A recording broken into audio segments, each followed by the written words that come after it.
morjesta YouTube-väki ja kanava seuraajat. Niinhän tässä kävi nyt sitten, että saatiin CLK-leima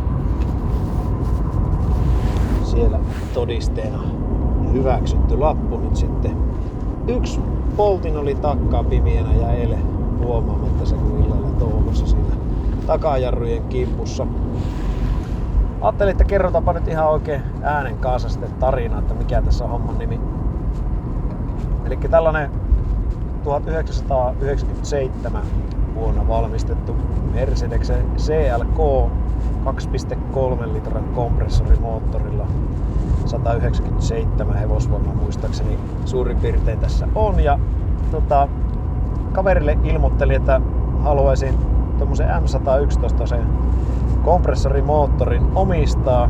Ja mietin jopa sitä, että olisin laittanut tuohon mun pystäri Mersuun sitten sen. Tässä vaiheessa kaikki pussihousut ja entisöijät, älkää huolestuko.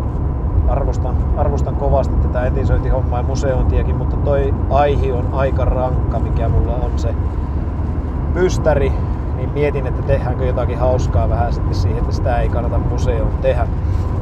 Mutta no, näin sitten kävi, että kaveri ilmoitti, että hänellä on nyt täällä sulle se M111 tekniikka ja kaupantekijäsenä tulee sitten kokonainen auto siinä ympärillä. Ja no ei mitään, puhutaan tosiaan muutamia sataste autosta ja sovittiin sitten kaupat, että mä tulen sen hakemaan sieltä. Ja no, mä kuvat jo siinä näin, kun hän laittoi sitten, että no aika kopsakan näköinen auto kyllä, muutama satasen autoksi. Ja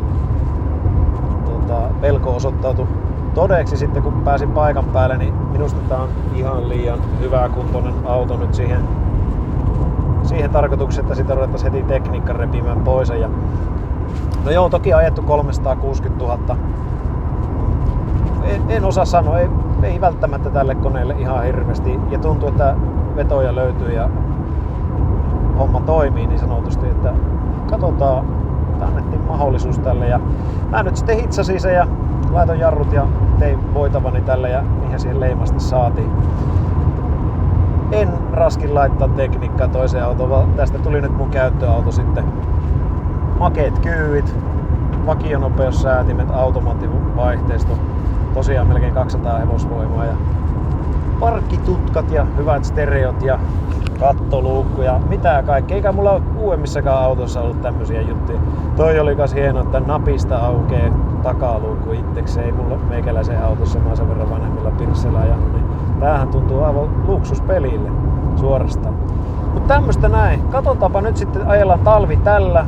Niin tuo mun varsinainen käyttöauto, eli toi 123 Mersu nyt sitten saa levätä rauhassa talveen sitten, niin jospa vältytään uusilta ruosteilta, kun ne on niitä joskus tässä viime vuosina pelastettu. Nyt tähän uskaltaa hieman satsatakin, sitten tehdään perushuolto ja vaihdellaan öljyä ja sen sellaista. Mä tuossa ilmansuodattimien vaihonkin jo ja polttoainesuodat niin täytyy vaihtaa. Sä näet, että se pikkusen mehii sieltä letkun juuresta.